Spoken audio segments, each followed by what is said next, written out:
Welcome back to a Celtic State of Mind. It's 12:30 and every weekday at 12:30 it's a Celtic State of Mind for an hour.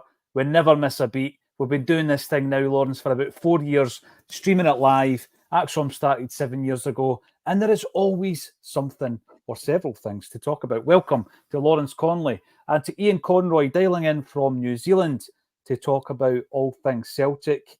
Ian, how are you? I see you're sporting a Benny Lynch social recluse number there. I'm good, thanks. Yes, I am. Yeah. It was a gift from a friend of mine who makes these fine things. I'm such a messy person. I've got piles of things everywhere, which much to my wife's chagrin. I found it the other day. I was like, So I it was a much loved thing I used to wear all the time. So it's back on my back.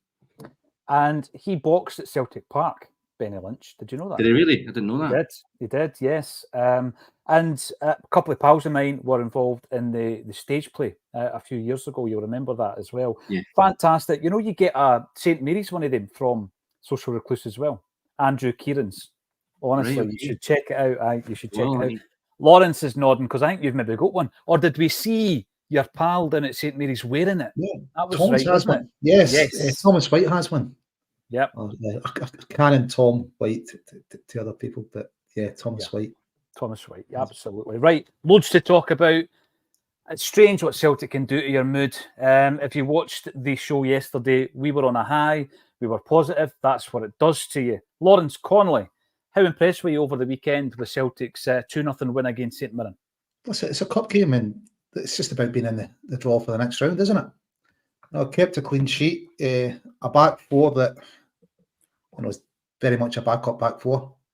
Geez, what odds would you got on them being the back four at the beginning of the season? So they performed well, putting their body on the line, and Kyogo getting on the score sheet.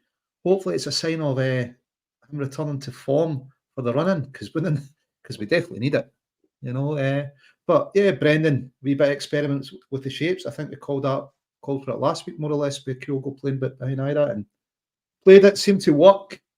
So man got more of the ball and more of the midfield though, and I think if Greg comes back, he'll give you more midfield support than Bernabei does. So it may be even more effective with Greg playing at left back than Bernard.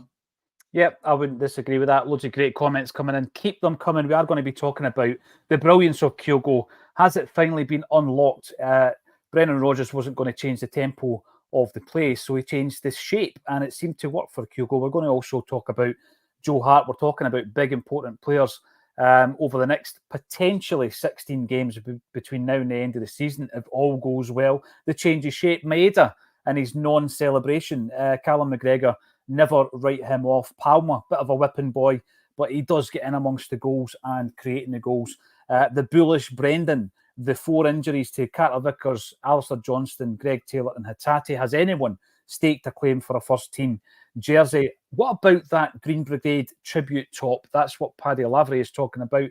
Afternoon all. Gonna need to get myself one of them Chilean top. Look at that picture as well. That's me and Paddy, I think, in Gracie's in Glasgow, Lawrence. Sure, I think so. Yes, it does look. If it is, it's outside the Gracies. Yes, it's outside Gracies, mate, isn't it? Could have been. Paddy, I don't know if you were able to tune in yesterday, but we were giving you a big shout out about you and the Ardoyne boys and your kindness and your generosity over the weekend when you came to see us on Friday. Obviously, big donation to the Jamie Tierney Fund as well. So brilliant to catch up with you. We'll do it again, and I'll be speaking to you about venues and stuff like that as well. Always great to hear. So I don't know if you heard this story. We started off talking about fashion, Ian, but yesterday it was tremendous. A Chilean top flight club called CD Palestino have released a Green Brigade tribute jersey. Now, listen, we had a brilliant contributor, Nassim Rabani, on yesterday talking about the Palestine-Israel situation and how that's affecting Liel Abada. Politics and football, well, it is intertwined. I mean, yesterday's conversation showed just that. And on the back of it, loads of good feedback on Asim's contribution. He's been a great signing, a bit of a Bosman. He's been the best Bosman since Manny went from the Stone Roses to Primal Scream. Green Brigade tribute jersey. Have you seen it, Ian? What do you think? Yeah, I've seen it, yeah. yeah, it's nice to show your support, you know, and where you can, you know, peaceful protest, you know, but it's nice it's nice to be associated with, you know, the oppressed, you know, as we are as a club, you know, we are as a people, you know, so it's always good, you know, to sort of have that kind of visual display of solidarity with like-minded groups and individuals. It does, and you know, I remember being at one of our aforementioned Acsom events, and you know how there's like these companies that make their own gear, merchandise, that is, make their own merchandise. I'd better just clarify that. So they make their own merchandise. And there are companies that do the other thing as well, mate, though. Apparently so. I was going to say something, I better not. Right, so the jerseys, yes, and they are a bit wacky. Some of the designs are a bit wacky. And someone came in, and it was a knockoff. It was an Acsom knockoff. And I thought to myself, we have arrived. They're making Acsom knockoffs on these merchandise sites. But it's a classy looking jersey, Lawrence, this Green Brigade tribute. Yeah, definitely. You know, I'm sure they'll be swamped with orders throughout the Celtic diaspora. Yeah, cracking jersey. Unfortunately, you know, it doesn't seem like that many countries have any interest in putting pressure on things to stop. You know, for years, you know, there's been queries why Israeli clubs played in European competitions. You know, in an African continent, play there. It just doesn't seem like there's the appetite amongst those that lead us to do anything meaningful about it. You know, I saw a court, I think it was in Holland, ruled against parts going through there. UK doesn't seem to want to do anything. In fact, most Western nations don't really seem to want to do anything at all to upset it. You know, you've got the strange sight of the Labour Party withdrawn support for someone because they've criticised the genocide.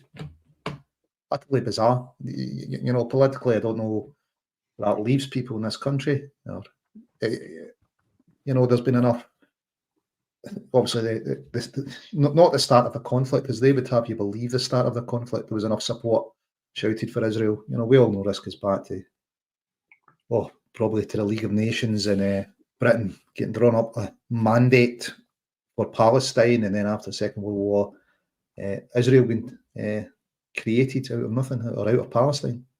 But, you know, the tail end of last year, there was enough people coming out shouting all support for Israel.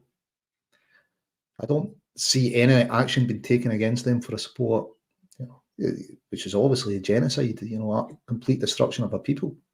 And there's Labour, you know, withdrawing support for one of their candidates because he spoke out against it. It's just a crazy world, you know. You have to kind of check: is this, you know, have you jumped through the looking glass or something here? No, but the big thing, the minute you question it, as you say, they shut you down. Shut you down, Lawrence. It's fascism, and it's, you know, in its most obvious form. And I think that when you consider why we're talking about this, we're talking about it because one of our players, who has been at Celtic now for 2.5 years, one of potentially the player with the highest ceiling at Celtic, some might argue, has been directly affected by it. And obviously, Brendan Rodgers has spoken about it. Lawrence, what does the future hold for Liel Abada? Does he have a future? Listen, over and above Liel Abada, I think they'd be speaking about it anyway, to be honest. You know, I think it's probably, you know, Ian's touched on it. You know, a club that represents the oppressed.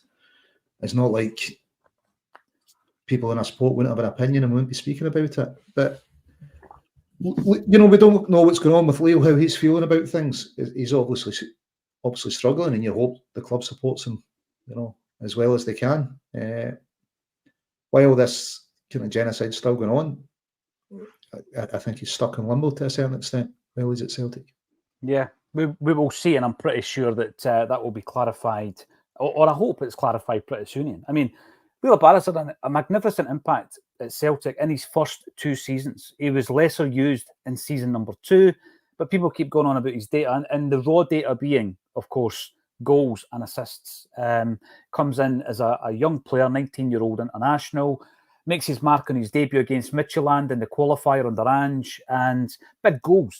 He's a scorer of big goals. He liked playing against Rangers. The one thing I would say in the first 2 seasons that he didn't really do is turn it on the kind of top European level. And I was looking forward to this season, Ian, seeing him and others like Rio Atati kind of stepping up, because obviously the debut season in the Champions League allows them to see what it's all about, if you like, and then coming into season 2. Didn't quite see it from either of the two, Hatate or Abada.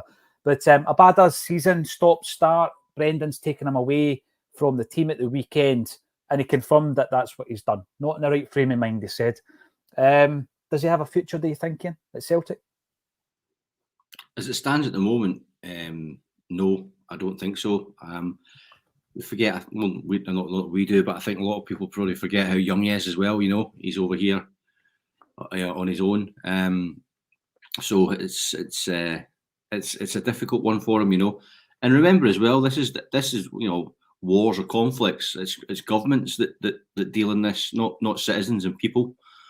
We're all citizens and people of whatever country we're born in. So it's nothing against the Israeli people. But if he's receiving pressure because of our very vocal, our very visible solidarity with the Palestinian cause, from the Green Brigade and from lots of our support, yeah, it can only go one way, I think. Which is that he leaves. It's a shame, really. But it is what it is, I think, it's, if his head's gone, he's having to go and find some space and time to try and sort of get advice or get his head together. It doesn't bode well. So I think it's a part of the ways, unfortunately. It seems to be that way. 22 years of age, Liel Abada, 10 caps for Israel, and this season, as I say, he missed the entire Champions League campaign due to that torn thigh muscle. You'll remember that his final appearance prior to the injury was against Rangers at Ibrox, the 1-0 game, which was won by a goal scored by Kyogo, who we'll be talking about in a moment. And then he made his return against Rangers in the corresponding fixture when we beat them 2-1 at Celtic Park. He was just coming back into the side, rather, when obviously Brendan Rodgers identified that he was not in the right frame of mind, and he's been removed from the squad. And it looks as though that's going to be the case in the coming weeks. For Celtic, 112 appearances, 29 goals, 22 assists, a cracking record. And you ask yourself whether or not we're going to see him in a Celtic jersey again. Let us know in the comment section what you think about Liel Abada and whether or not he does have a future at Celtic. Jungle Lion, always a pleasure to meet you on the chat group here. Sometimes a manager falls upon a formula that clicks. I think what became pretty clear, Lawrence, and as was his right, as is any manager's right, he was going to do it his way. Cue a song from Lawrence. Maybe it's a bit early for that. He was going to do it his way, right? So when he realised, I think we all seen it, that Kyogo wasn't really suited to the kind of laborious at times lead-up play. We've been speaking about it for weeks. The fact that, the high-tempo style really suits Kyogo. He makes those runs. He can identify pockets of space before anyone else. He makes the runs. He's not getting the ball. And instead of changing the whole dynamic of the team, he's simply changed and tweaked the shape a wee bit. It really did seem to suit Kyogo at the weekend, didn't it? Yeah, definitely. Ida stretching the pitch, making it bigger, and there was that pocket space just for Kyogo to move into and slot the ball away. He looked a lot happier there. He was getting on the ball more. He was contributing more. The only worry was how much we ceded in midfield. Kind of, as I touched on earlier, you're hoping, Greg Taylor comes back. He'll give you more support in midfield than Bernabei, but it was refreshing, wasn't it? And I've obviously seen Alan Morrison say, well, we're playing more longer ball, so we are playing quicker. And it's like Kev Graham saying, but it's slow and ponderous. And I think some of that's true. You won't forget that, Ange put Liam Scales up to Aberdeen. And I don't think he thought a lot of Stephen Welsh, simply because he take too long to play the ball. It's no surprise they're high up there in the number of passes, because they're passing it between themselves and Joe Hart, and then eventually the ball goes a long ball, but it's not a quick ball. They're not playing that first time or one touch, and it has been killing Kyogo. It's not been working for us. Some of that's down to obviously injury. Inaction or ineptitude in the transfer market. We've been left with what we have. We're down to the bare bones at the back, and I think they perform well against them. And But I think we've got a right to feel entitled to better when the club's got 70 million quid on, or maybe more, because they're a wee bit late in releasing their interns. I don't know why, lying in the bank. And I think the manager and the captain came out, expecting more to come in. It's not happened. So, at the end of the season, if we win the league, perhaps a cup double, I don't think it's going to be because the manager was fully backed. I think we'd have to take our hat off to the manager and say, well, look, you've been beset by injury problems. Mm-hmm. Trying to remember how often he's been able to put the same 11 in the park, week in, week out.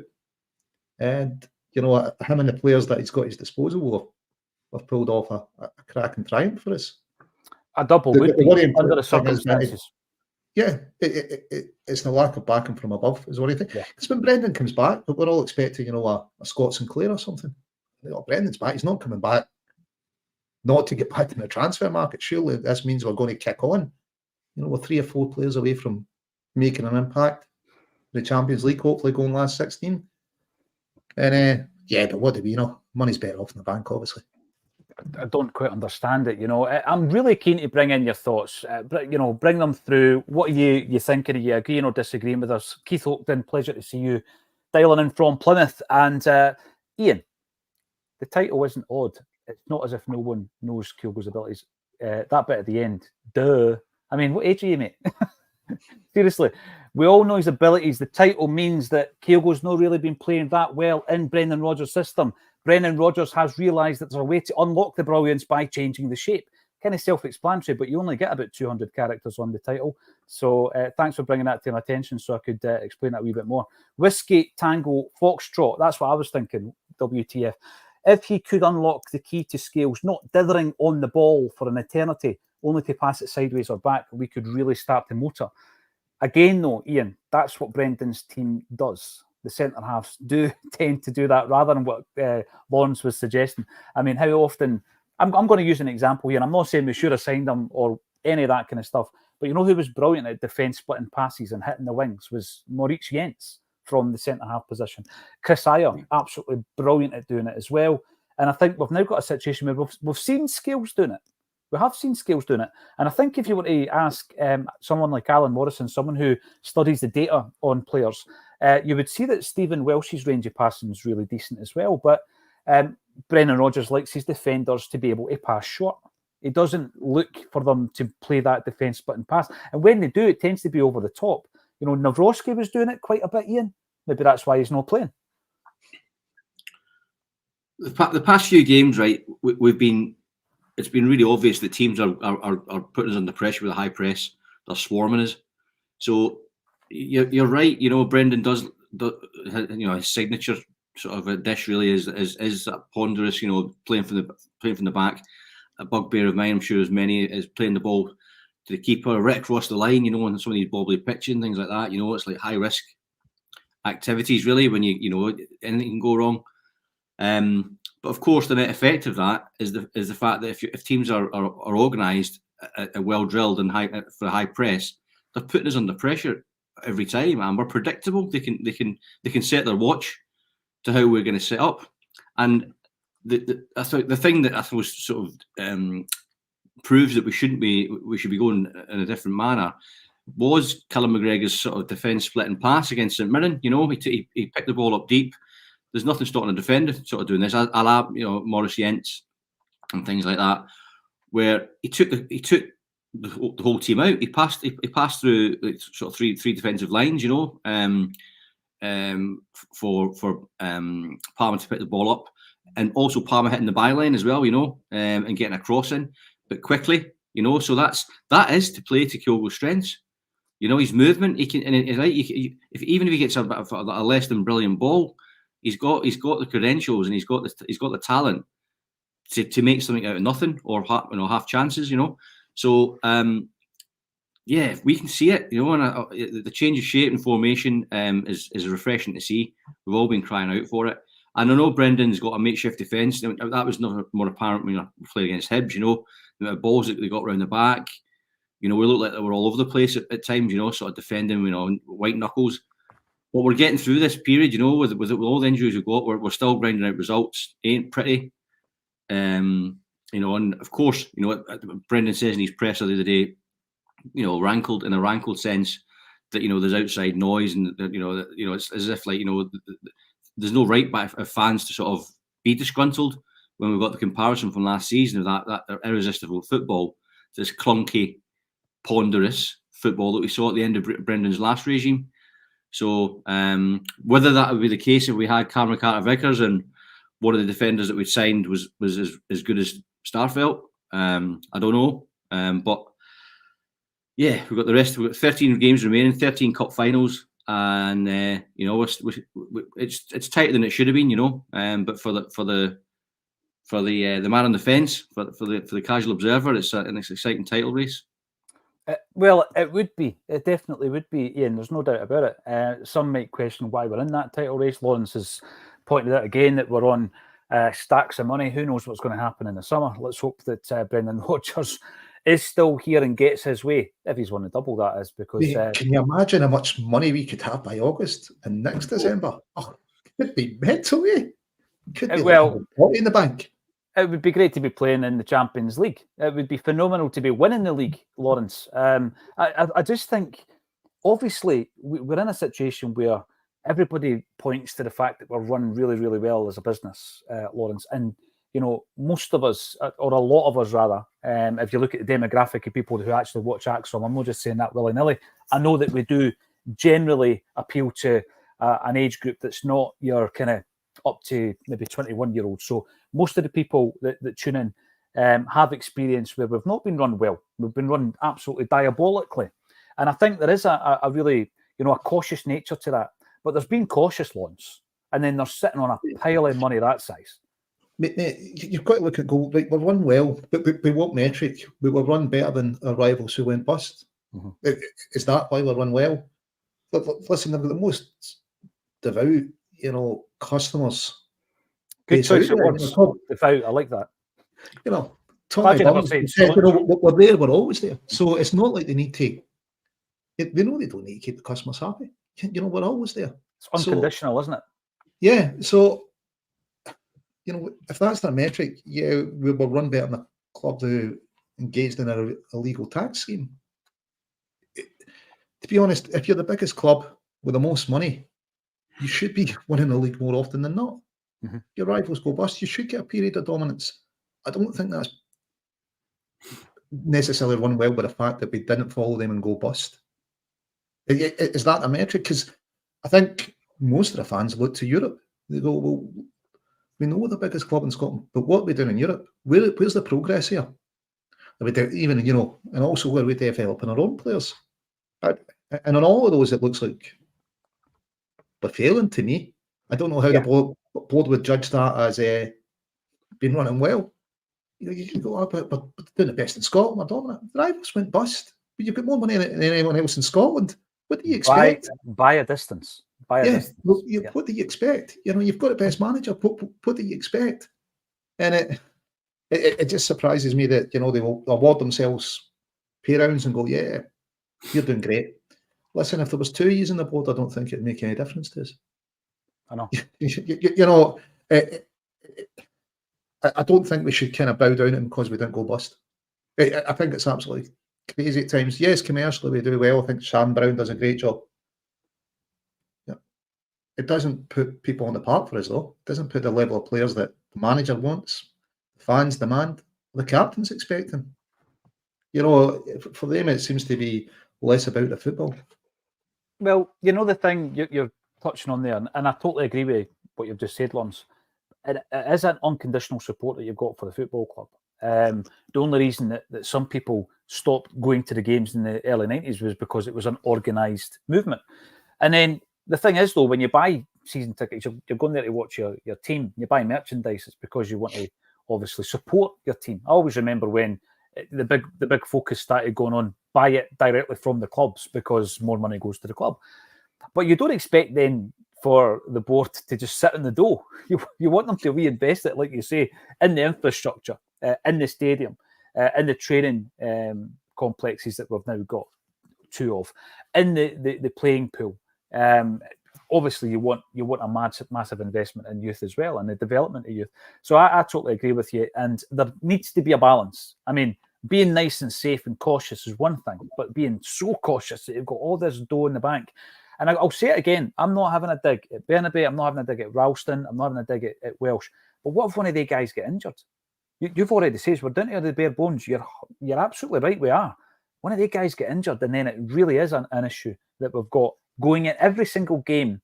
The 16, hopefully 16 games between now and the Scottish Cup final, and I would like to be in that, is absolutely key. We've got to win.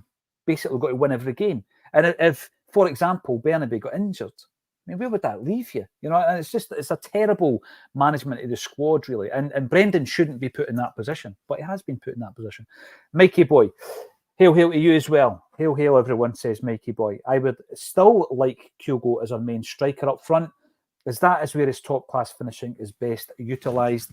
Dropping deeper works, but not to the same devastating effect as a striker. I don't disagree with that. I just can't see Brendan doing it, Ian. I think I've used, and it's not because I think there were similar players, but in terms of the goals that we're bringing to the table, Griffiths was the most prolific goal scorer we had when Brendan Rodgers took over, but we didn't really play to his strengths either, and he was never as prolific again for Celtic. And I think Brendan's said in the past that he likes a spread of goals. By the way, we're not getting enough of our spread of goals in this team. He did first time round, but we're not getting enough players in amongst the goals this time round. But he doesn't like to focus on just one person being that talismanic goal-scoring force, does he? No, but you're quite right. We're not spreading it. It's like, well, why can't we have someone who can be talismanic plus a spread of goals as well? That would mean that we're playing attacking, exciting football. For me, it doesn't really matter. If it was Joe Hart that got 40 a season, I wouldn't really care, as long as we're getting the goals and getting the wins. Slightly flippant comment, but the fact remains, as long as we're winning, But it's been really disjointed, and I think I know Brendan said that players have not been asked to sort of do anything really differently, and certainly he said that with Kyogo when he, it's almost like it was a veiled throwing under the bus when he said that, and also when he dropped him as well. But it was evident, when he got his goal against St Mirren, when he's changed the tactics, that it wasn't, it has been changed. So, Griffiths and Kyogo are different players, but he is our talismanic figurehead. And Lawrence, the point you made before as well about Ida sort of drawing play, stretching the pitch. He made that sort of diagonal run that pulled the defender away, which created a bit more space for Kyogo's goal against St Mirren. So he has been doing that. So it's been a good addition. It's fair enough if he's spreading the goals about, and we're playing that kind of rock, heavy metal football. Fair dues, but I'm not seeing that. No, we've not really seen it this season. Greetings, says Paul Hogan from County Clare in Ireland. You ever been there, Lawrence? County Clare, I know you like to get about a bit. A few counties I've not been to, mate. Not been to Clare. I need to go there. County of Music, I believe, County Clare.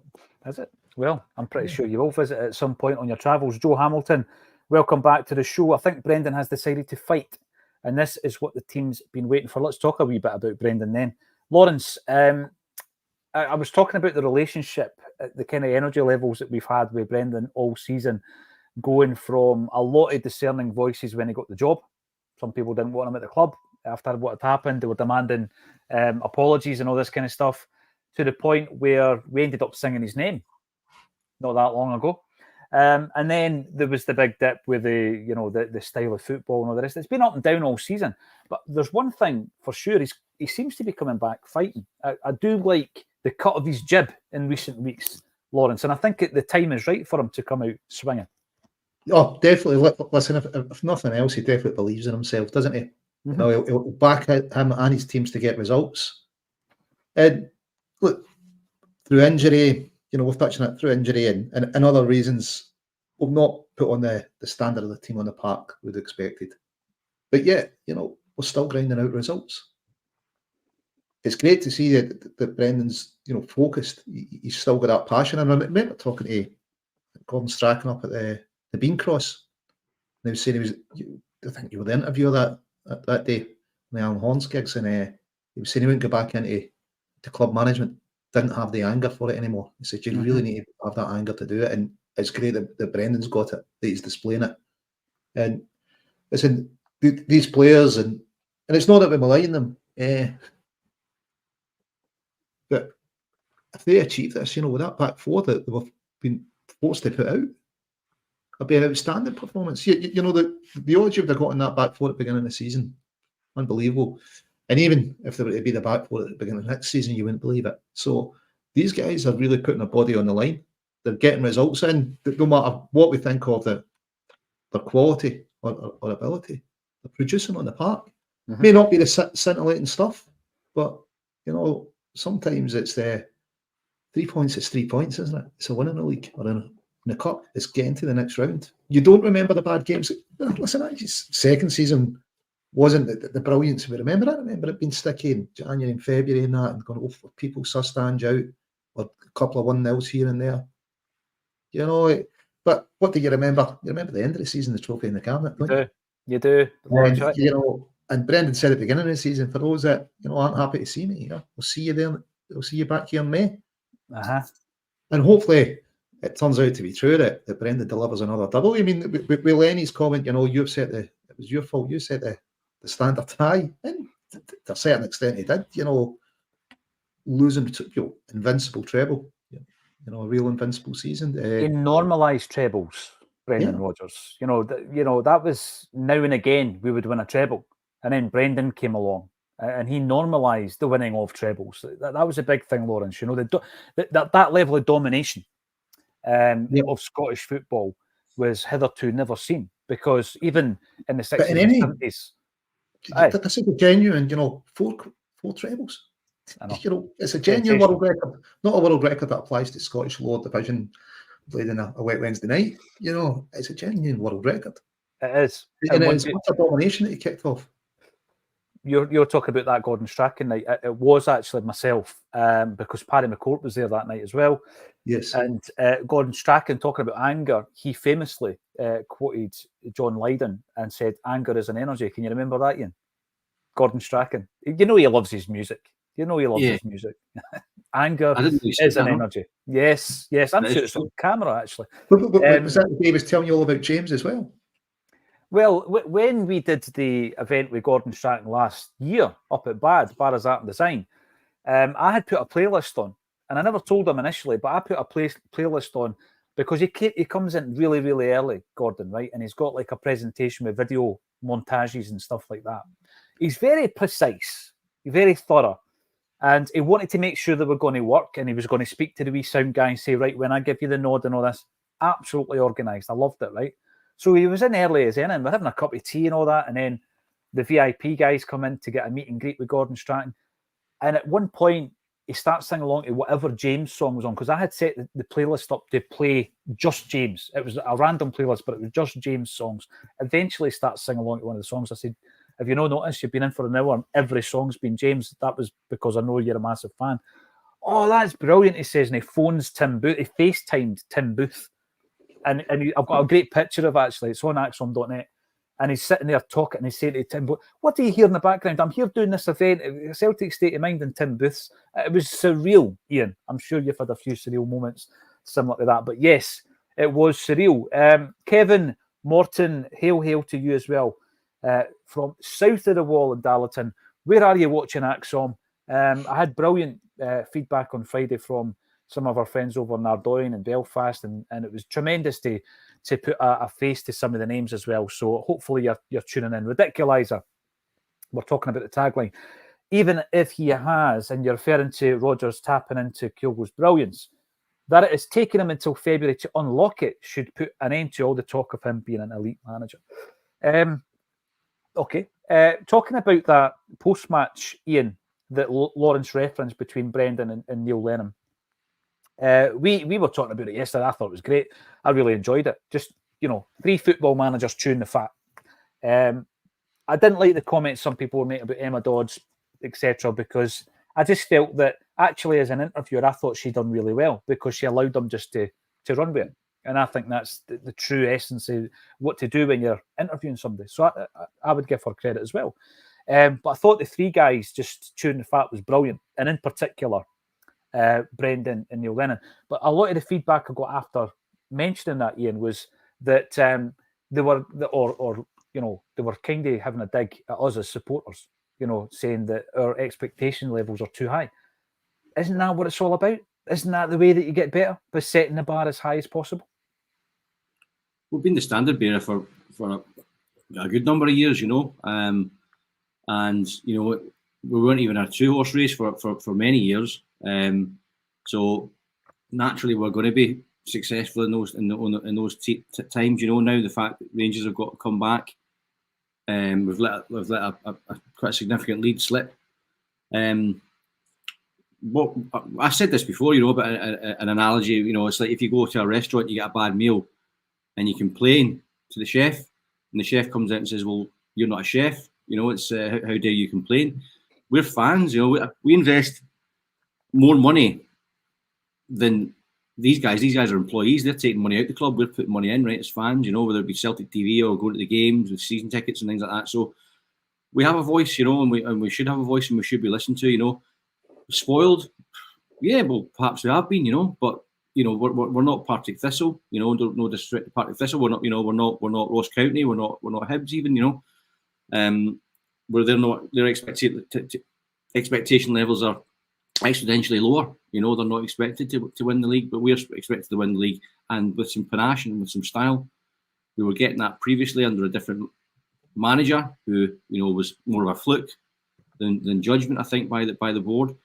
But it's it was nice to see the combination of the three of them. Especially that it looks like Brendan Rodgers and Neil Lennon have a rapport.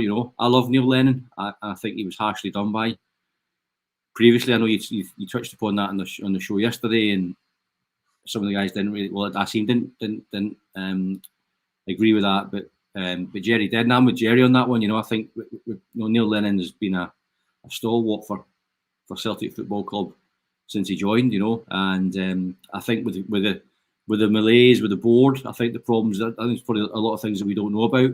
But having to work under with a bit of a poison chalice, I think it's whoever came in or comes in, it's a bit of a poison chalice. And even Brendan Rodgers, as big a name he is, he's finding difficulties with this regime. So goodness knows, Lennon was the same, But I think that's kind of my two cents. I said at the top of the show, it's 12:30, which means it's the Acsom bulletin time. And the reason I mention that is because we have been doing this now. Has been for the last, it was from the beginning of the fabled 10 in a row season. So 3.5 seasons now we've been doing this, and we've never missed a beat. We've never missed a game. We've never missed a match day or a weekday. And I just want to thank everybody because the support that we get every single day does not go unnoticed. We talk about all the time the feedback that we get. Sometimes it's private feedback, DMs, emails, etc., and it keeps the whole thing rolling on. But I do sometimes find it quite interesting to go back to some of those early shows. I'm going to tell you some of the titles just to give you an idea of where we were as a football club. Should Celtic sign Fletcher, Tony, or Ayeti was one of the headlines, and that was a live show which was viewed by 113 people. And when you think that we're always teetering on the kind of 800 to 1,000 live on the week, unbelievable the way that this has grown. And I know that obviously streaming and live streaming and having that discussion has become kind of the norm, and there's probably another 30 alternatives out there at this moment in time who now do the same as what we're doing. But we are going to be mixing things up very, very soon. It's going to look a wee bit different as well, but we'll always be here at 12:30. Thank you all for getting involved. We like to go on the road, and I'm going to announce here that a Celtic State of Mind have just set up 3 new events. When we went over to Belfast, I was blown away by the amount of people who watch us and who wanted us to go over there, and we will be coming back. But this collection of 3 gigs, the tickets have just gone on sale this morning. We are bringing Paddy McCourt over to Glasgow. He's not been to Glasgow for a long, long time. Paddy McCourt is coming to Gracie's, and the tickets are underneath the link here, underneath the video. And he's also going to come to Grangemouth. He's coming to Caesar's Paradise in Grangemouth. So if you're in the area and you want to come along and see an Acsom night, then please do so. Paddy's always good crack. And then Martin O'Neill. What I would say is Acsom has set up 2 events previously with Martin O'Neill. One was at Barra's Art and Design in Glasgow. One was in Greenock. Both of them sold out within 48 hours. So we have just set up our 3rd event with Martin O'Neill. It's at Barra's Art and Design. The tickets are available underneath this video. So thank you all for supporting what we do. And it's always great on these occasions to meet people. I mean, we met Lloyd Patrick Jepson at one of these events, and we also met Chris McElwain, a.k.a. Double Denim, who, when he walks into local places or boozers now, is hearing shouts of "there's Double Denim." So these are the people that we meet at the gigs, and they eventually become part of the Acsom community. It's brilliant. I really enjoy it. Scott Mason, regarding the tagline, I think if he has, that's amazing. But let's see after the Rangers game. I've said this before in relation to Kyogo. Kyogo, I think, was ideally suited to the way that Ange Postecoglou played his football, Lawrence. But I don't subscribe to this season being an absolute write-off. There's a comment in here in relation to... Here we go. Ridiculizer comes in. I would sell Kyogo tomorrow. Never clinical enough for the Champions League. Well, this season he scored 2 goals in 6 appearances in the Champions League. And both goals were sensational. Great moves. And actually, I made the point, this isn't with hindsight, I made the point, the move that won us the penalty against Hibs was very similar to the move ×2 in the Champions League, between the interplay between him and Matt O'Reilly, the movement, creating that spacing and then getting the shot away, or getting the shot in, actually. I don't like that term, getting the shot away. That's a new term. That's a hipster term, right? So I don't agree with that. I think Kyogo this season in the Champions League showed that he can perform at that level, Lawrence. Listen, I think he does better when there's more space. We get more space in the Champions League. We're not playing against 10 or 11 guys behind the ball as we are in Scotland every week. So, yeah, he's proven at that level, 2 goals in 6. I think it's a great return from a striker. For us in the Champions League, we've all lamented the quality of the squad. So the team's certainly not as good as it was last year. So he's playing in a weaker team than expected. 2 goals in 6. I would say that shows he's a Champions League level player. And we'll wait to the Rangers game. I think Brendan's track record in games against Rangers is outstanding, as is Kyogo's. Yeah. He hasn't been good. He hasn't been great this season. Kyogo, he hasn't been in form. But what a goal against Rangers! That was amazing, wasn't it? Celtic Park. Both of them. Absolute world class. The second half, just what's going to happen, and out of nowhere he pulls that world class goal. Yeah. Will we sell Kyogo though? I wouldn't say it's because of quality we'd sell him. If we're going to sell him, he's getting towards the end of his contract. The age he's at. I mean, this board loves to turn a profit.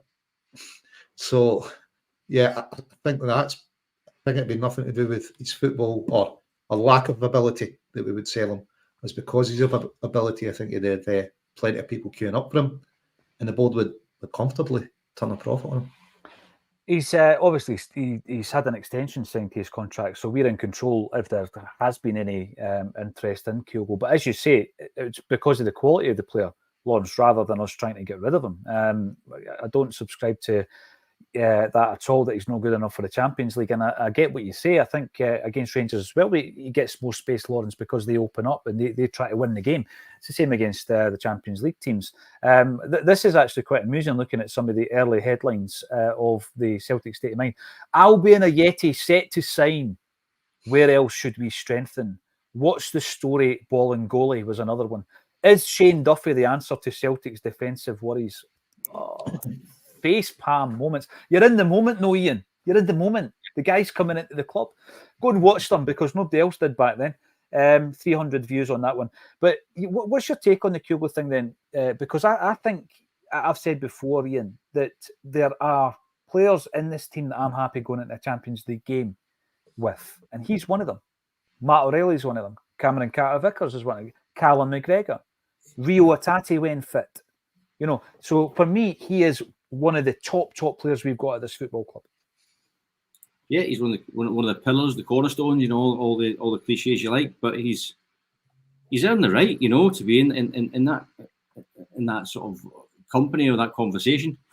Yeah, and it's like with the high pressing now, and there seems to be a lot more physicality with the sort of the smaller teams in Scotland, you know, which is nullifying a lot of it. You know, it's obviously twinned with the way we're playing. He's not getting the best. We're not getting the best out of him, you know. But that combination against St Mirren with him and against Hibernian, when he got the penalty, you know, it was akin to the one against Atletico, you know, that 1-2, you know, and it's, you know, finding that little bit of space, you know, with that bit of intelligence. But yeah, he's a standout. He's a standout, and obviously against better opposition, you can really see the class of him and Atati, you know, and O'Reilly. You know, that's where you see the sort of the Rolls Royce type players they are. Maybe gets a bit sort of muddied when it's a wet and windy night up in Dingwall, or for example, or something like that. You know, I've got to give a big shout out to our very own Jim Orr as well. Last week brought to a close the most recent run of events that he did with Bendit like Bertie, and he did it. He did 30 shows in 30 months. Bendit like Bertie, an astonishing achievement. Jim Orr is retired and a workaholic at the same time. He was an activist in the early 90s with Save Our Celts, the movement that preceded Celts for Change, and it's always welcome to see him every second Friday on A Celtic State of Mind. So well done to Jim. Robert Hyland, formation needs more practice. Kyogo better, but Calmack and Matt Riley swamped and ineffective for large periods of the game. Right, I disagree slightly with that, Lawrence, because I felt that Callum McGregor completely orchestrated the game against St Mirren. I think that on 61 minutes where we made the double change and we moved back to the previous shape, I was frustrated with that because I think you could see immediately everything changed again. It was pointed out to me, though, that perhaps that's what he wanted. He didn't want to go for a third goal. He just wanted to shut up shop and go home, get through to the next round. Fair enough. But I don't subscribe to that about the midfield. I actually felt we performed better. And I think that when Bernardo's in there, player that I have rated this season, there isn't enough pace between him and Matt O'Reilly. It's all right. I know O'Reilly's not the fastest ones, but I think you get away with one. If you bring Bernardo in there, I just think the whole thing's a bit slow in the midfield. I just think Bernardo's the Portuguese David Turnbull. You know, a few of the managers criticised Turnbull for work rate, his pace, and I see those kind of feelings in Bernardo. Listen, I think we decided to give up some possession in midfield. You're going to do that. You've sacrificed a player from there, and it will take the players a bit of getting used to. But I don't think it was ineffective because we decided to give up some of that possession. But sometimes you watch this, we might have 8% possession, but not getting a shot off. Sometimes you need to draw the team out, give them a bit of possession, create a bit of space for your players to go into. Like Matt and Callum, you know, yeah, we'll need more practice with just the two of them, but I've touched on it earlier. When Greg comes back, he'll give them more support in midfield. I don't think Bernabe particularly gives you a lot of support there. So, yeah, it needs a bit of practice, but I think we gave up that space by design, you know, rather than error. But let St Mirren come out and come at us, yeah, because it was going to leave space for us. Mm-hmm. You know, and maybe they're saying it's, you know, it's a cup game, they'd always given you space, but how often have we seen it? 10, 11 guys behind the ball, you know, we'll play maybe a 5-minute burst of have a go at Celtic, or we'll try for a diagonal free kick in or a corner. Apart from that, we're happy to sit and maybe get with 10 minutes to go, and hopefully the Celtic fans and the team get nervous. So, yeah, I absolutely thought, yeah, we did give up space. At times, St Mirren had more people in there than us, but I think that was by design. I don't think it was ineffective. You know, we were 2-0 up with that formation. Do you think he'll stick to it, Lawrence, at the weekend? McGregor, man, I'd love to see him stick to it. I'd love to see what difference. You know, as much as I thought Bernabe had a good game, I'd love to see, you know, the difference Greg would make to that, and the players playing it. You know, again, you know, the more often they play it, the more familiar they'll be with it. So yeah, I'd love to see him try it again. It's bringing Kyogo more into the game. Mm-hmm. You know, either third choice at Norwich or not, he's been great for us since he signed. You know, he really does give the opposition something more physical to worry about. He seems to stretch the park. it's looking to leave more holes for us, and there's been a lot of, Brendan that's slow and ponderous, and we keep a hold of the ball too much, possessions that isn't getting us anywhere. Well, there was the flip side there, and he's come in for criticism there. Midfield ineffective. I wouldn't agree with that. I would agree that they look swamped at times, and it's just because of the number of players that Mum had in there versus us. But what for us, it's another win for Brendan. And yeah, I'd love to see him try it again, because I think Kyogo could be really effective there. Have we unlocked his brilliance? I don't know if unlocked is the right term, but we've certainly seen him in another position that he's playing well and getting goals from. So, yeah, and we can't have too many goals in the team. Certainly not when you've got 16 cup finals in front of you. No. Goals win your games, as Jim Craig says. That's what it's about. There's just one thing I'm going to have to pick you up on there, Lawrence, just in case Adam's mum is watching. It really annoys her if you mispronounce his name. Apparently it's Ida, so you've got to call him Adam Ida. And I'm just pointing that out because we do know that you never know who's watching. Ida. You never know who's watching, right? Yes. Kevin Malloy. Adam, of course. We'll just call him Big Adam. What I liked about him as well, Lawrence, is he had that knack, of the ball sticking to him. Samaras had that. Remember, he could pull the ball out of anywhere, and it just seemed to stick to him. He was very, very good at that, and he's got the strength to do it as well. Giacomakis was good at that. Gets more time in the park. He's not had a lot of game time. So more time in the park, more time playing with his fresh teammates.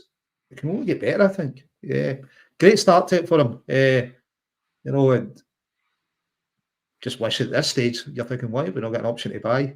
It's one of the weird ones, isn't it? He's come in, had a penalty, thank goodness. Yeah, and he seems a good foil for Kyogo. I think Ian's been shouting all season, get 2 strikers on the park. What's the story with Van Hooijdonk? The deal at Norwich with Van Hooijdonk. What's the deal there? Is there an option to buy for him? Is that maybe the reason why they've worked against us having an option to buy? I think they've maybe worked against it because they've known we've been desperate, and they've kind of held all the aces. They can decide. Mm-hmm. And what's the downside? He goes up here and does well. His value goes up. He goes up, doesn't do so well. I don't think it really changes his value. So I think Norwich have been we've left everything so late, last minute signing, and we haven't had the negotiating power to say no. We want the option to buy, because it's just say no. We'll go and find another striker. You've got 3.5 hours or whatever. It's. I think it's just where we found ourselves in the transfer market. It was so late in the day that the other party held the power in that negotiation. We shouldn't be in that position, Lawrence. I'm sure you'll agree. Kevin, only we had money to spend, Oh, I know. Maybe bid 5 million for Miovski instead of the rumour just under 3 million. If only we had time, money, and a recruitment team. Kevin Maley, let's talk about Maeda's crossing. Dearie me, better performance though, hopefully a turning point. Let's talk about Maeda in general. I love him. I love Maeda. He is criticised still to this day. And I'll tell you the other day there, and I take it, Kevin, absolutely, his crossing can be suspect. Not always. I mean, I'll point out to that goalie set up for Jota. Remember, he was the only guy in the park that reacted. Every Rangers player thought it was going to be a foul. He reacted. He turned and dinked it over all in one movement, and Jota nodded it home. It was a phenomenal piece of play by Maeda. He still divides opinion, Ian. I don't think it's ever going to change, is it? He still divides opinion amongst the support. Does Daizen Maeda, scores the goal, clinical, doesn't celebrate. I mean, yeah. Listen, if he could cross the ball the way we want him to cross the ball, he probably would have been signed by somebody offering £25 million by now, because he has so many other aspects of his game that are good. Yeah, that's why I said it, and I've said it a couple of times, and I really believe it. I think that I wouldn't mind seeing him in like that Kante holding midfielder role, whereby because his energy. We said it before, I think Kante's nickname at Leicester was the Twins because he was everywhere. His energy was everywhere, right? And I was watching one of his show reels, and it was like he was getting on the end of his own passes.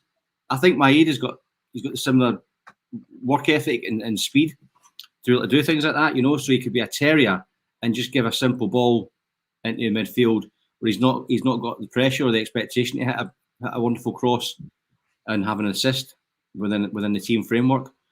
But the thing is, for me, and I love him as well. How can you not love someone who works so hard, right? And he makes doesn't make any fuss. He's a really stand up guy, but he's not improving. He's not. And Harry Kyogo was working with him, and I know he scored a goal recently, and he ran over to Harry Kyogo off his thanks.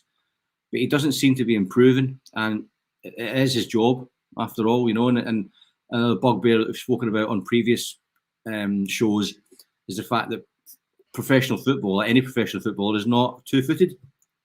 It's your job, work. So, but that's my bugbear. So I'm in the camp of kind of not totally sold on Maeda. I think he's not showing the improvements that we expect. His final ball is suspect. His decision making suspect at times. It's inconsistent, too inconsistent for a Celtic player, I think. When we're looking at the wingers, we've spoke about them all season because they were such an integral part of the success over the last couple of seasons. Yet the consistency aspect hasn't really been there on both wings. You've had flourishes or pockets of games where Palmer's been excellent, scoring goals, looking great, and then you get a performance from Maeda, and it's up and down. I remember him playing through the middle as well, and I know Liam Carrigan likes him through the middle, and he scored a hat trick in the first half against Yokohama in the Japanese tour pre-season there. So we've not really seen him going through the middle. And to be fair, I think with regards to the wings, we've got a lot of wingers, but a real dearth of quality on the wing. And of course, Liel Abada is now not part of that equation. So I think we will be seeing him. I made the point, Lawrence, if he's fit, I play him. I think, the energy, the pressing, even if on the ball at times, yes, he can be suspect. I just think he creates space for other people as well, doesn't he? Yeah, I'd start him up. People talk about playing quick football. You start head all the time. The energy he gives to your press. You remember Jack Charlton talking about kind of 88 Euros and 90 World Cup. These team, don't let them settle. Don't let them get set. Maeda doesn't give them a minute, does he? No, he forces them to play the ball. Yeah, he doesn't let. So yeah, for me, it starts all the time. Yeah, his crossing could be better, his shooting could be better, his heading could be better. But, we can all improve in all aspects. But yeah, he's not a natural winger. It was Angic converted to a winger that came to Celtic. Maybe that's why his crossing's not up there. It's something he's been asked to do of late, rather than from the start of his career. But yeah, in our squad, he starts every time. He's just relentless, isn't he? Absolutely relentless. And I think the help he gives to Greg and to Bernabe, that as well, it stands our team in good stead. When you've got somebody putting that amount of effort in, it must be hard for the other guys not to, to stand there and hide and say, well, I don't need to. You just look to Maeda for inspiration. Look at his work. He just never stops. And you remember that Jock Stein quote, the mark, great player is that he makes others better. It's not necessarily him himself. It's the effect he has on his teammates. And I think Maeda's got that effect on his teammates. He demands that, that they put more effort in. So, yeah, starts for me every week. Yeah, his crossing's poor. Maybe we should try him through the middle. But for me, certainly with the squad we've got, it starts every week. Yeah. Would you say though, Anthony Ralston, right, when he set that marker down for when we got the penalty against Hibs, it was less than a 50-50 he won, right? And that was like the attitude was amazing. But would we start Ralston every week? I don't think he's the first pick. I'm not sure if you saw this, and I'm not sure if you saw this comment, but I was about to bring this up when you started talking about it. So it's timely. It's timely.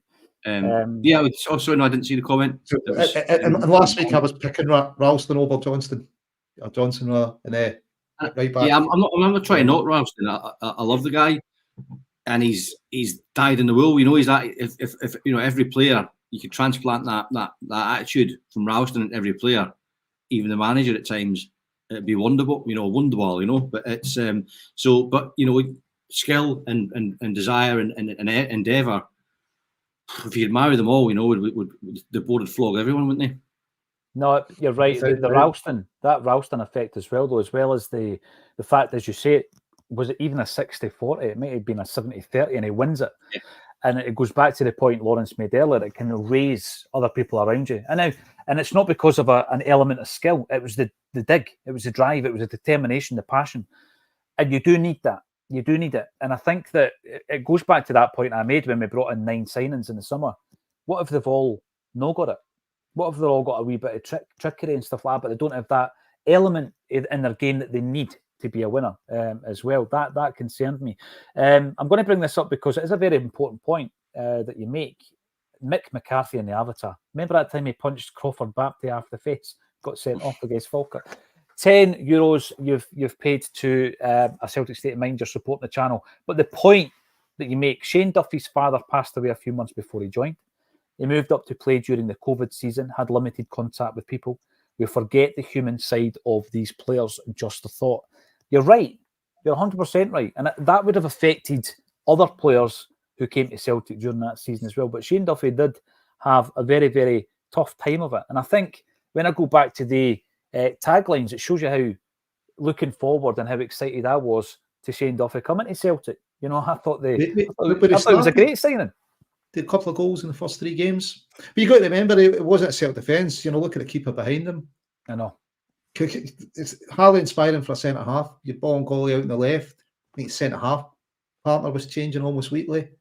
Yeah, as well as his personal life on the football park, it wasn't easy. You know, you're not got self-defence. And Barkas, although he's went away and, you know, he was a decent keeper before he came and he's proven to be decent elsewhere, he certainly was far from decent from us. No. You know, you saw it. Was it Welsh turning back? You know, I'm not playing the ball back there to Barkas in a game. You could hear it. The players had no confidence in him, and conversely, probably the opposition. You know, we can have a real go in the box here because that keeper's the worst I've seen actually was the West Ham game. Remember the 6-2 game when Ange came? Jeez, way beyond his post. Where was he going? You know, he had no idea where his post was, did he? No, it was really poor by that stage. I mean, it was even worse. Ian Conroy, I can't let you go without mentioning the fact that Gary Neville tried to steal the thunder of Brian McClare last week. Shocking. When it came, it was shocking. You're right, it was shocking. And I've not got into it, but I'm going to clip the interview I done with Chalky when he told me the story of when he says to Alex Ferguson, I'm sick of hearing Tina Turner across the tannoy when the team comes out, simply the best, it's rotten. And he said, nothing to do with the fact that that's a Rangers tune, he just doesn't like Tina Turner, right? And so Alex Ferguson says, well, why don't we change it to Mark Monroe? And McClare was scoffed at such a shocking suggestion. And Fergie walked out the room and said, well, pick whatever you effing like then. So Chalky was given permission to go and change the tune. And he went up to whoever was in charge of the music and he changed it to the Stone Roses, This Is the One. And they've launched last week, Adidas and Manchester United, a Stone Roses range. It's like, I was reading it. It was bizarre. I was like, wow, I love this. I would never buy a Man U truck, but I love this. And Gary Neville's taking all the credit for This Is the One. Ian Conroy. There's no way he was at the Hacienda. No way. Nah, man. Yeah, with his jeans, with the crease and in the middle. Stay pressed. Right. You know, it's like, no, like, I wrote that in a blog years ago, you know, there's no one cooler than Brian McClare, you know, for his record collection, for his swagger, the way he picked the ball out the net. It was chalky all the way, you know, and we'll have to get some verification from one of the Roses. We'll have to do that when we send the text. His pal. Manny's his mate. Manny's his mate. No, I wasn't having that last week. And the interesting thing was, I was actually travelling. This is me just name dropping, so I apologise in advance. I was travelling to Belfast, and Simon Donnelly's a massive Roses fan, and we had the exact same discussion. And Donnelly's like, there's no way Gary Neville got that changed at Old Trafford. But he was part of the... Anyway, the point is, Ian, bring it back to Celtic. Which band would you love to see Celtic and Adidas collaborating with on a range? Well, it's going to have to be what a question. Primal Scream, maybe. Seems the obvious one, doesn't it? Primal Scream, Mogwai. Primal Scream, yeah. Probably is the obvious one, you know. Or the Bluebells, my mighty Bluebells. Bobby, yeah, absolutely. There's been a few, but I'm also thinking not just the music, but the artwork. The artwork needs to be available to work with as well. Lawrence, what are you going to say, the Pogues? Oh, no, mate. The Wolfies. There can only be one choice, surely, mate. I just can't believe it's up for debate. I'm sure that those, going right back to the start of this conversation, those Wolf Tones / Celtic jerseys are available from the websites that do the hooky Acsom ones. Sure they are. I knew what I was getting. And almost in symphony. Yeah, almost in symphony. I like it. Right, on that note, thank you every single one of you for tuning in. It's been an absolute pleasure on this Tuesday afternoon. It always is. I really enjoyed that. If you enjoy what you see, then subscribe to the channel if you want to get involved in the live chat. Give us a big thumbs up. Hit the notifications bell. There was a wee delay in getting a Wandering Around Paradise up on the channel last night. Don't quite know what it was all about, but YouTube wouldn't let me upload it. Eventually it got there, so go and watch it. A wee Wander Around Paradise. Always enjoy that on a Monday morning. Thanks everybody for tuning in, and thank you to Lawrence Conley and Ian Conroy for joining me on A Celtic State of Mind.